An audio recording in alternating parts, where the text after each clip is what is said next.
8:19, it's time for this week's edition of Happier at Home. And this morning we're actually taking a look at medical alert systems. Yeah, that's right.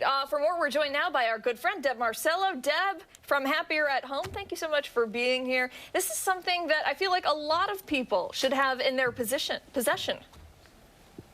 You're right. It is something that is an easy system that will help determine if there's a problem, if there's a fall early on.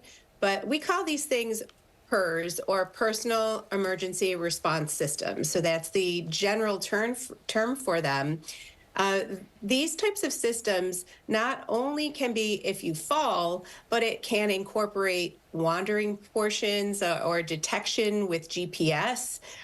It can detect if the person can't even press the button, say they go unconscious, the algorithm within a system can detect if they fall.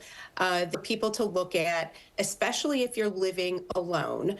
If you're living alone and you may have some impairments like poor vision, poor memory, imbalance issues, and wandering issues. It seems like there has been some serious advancement within the technology for these life alert devices. I mean, you look back to the 90s and those commercials, I've fallen and I can't get up, and it just had one thing, and you actually had to press the button. But now, like you mentioned, you've got GPS, you've got monitoring, so if you're unable to activate it, it activates it on its own. Right, it can, and that's one of the things you really need to inquire about, because all of these systems they have different options, and maybe not all of them will work the same. For example, one of the things that you want to be sure of is that this system will reach out into your yard. What happens if someone walks out to their mailbox or takes their garbage bin out and they fall at the end of their driveway? You want to make sure that device can be activated from within some confines of the yard as well. Protection. So looking for that and that algorithm, like I said, that if they fall, that it could detect that quick fall. At what point do you say to your loved one, it's probably time to invest in one of these?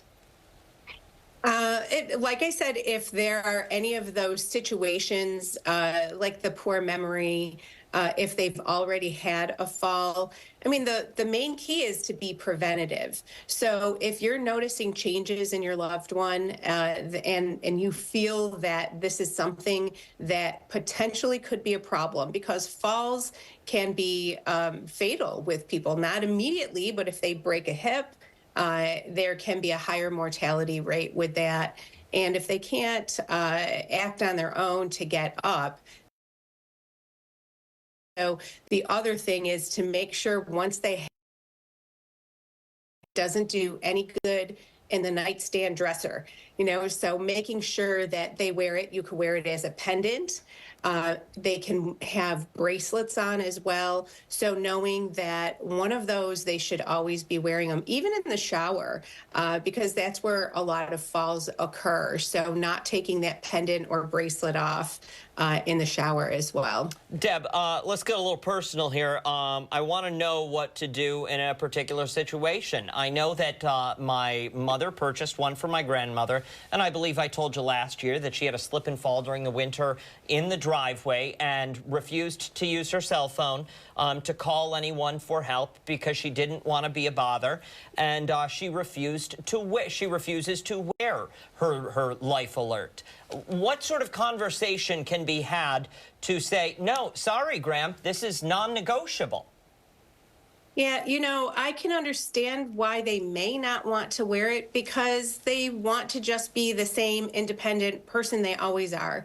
But to talk about that independence and to make sure they understand that this is going to help them stay independent and stay home, and to prevent those problems from happening. And letting them know that this gives you peace of mind, and that if you're not able to get over there for 3 days at a time, that you know that you're able to reach her, that she's able to call for help. And the other thing is, it doesn't, if she presses that button and they don't hear a response from her from within the house, there's a list. Deb, you can. We do have to let you go. Thank you so much. Good advice. Local headlines are next.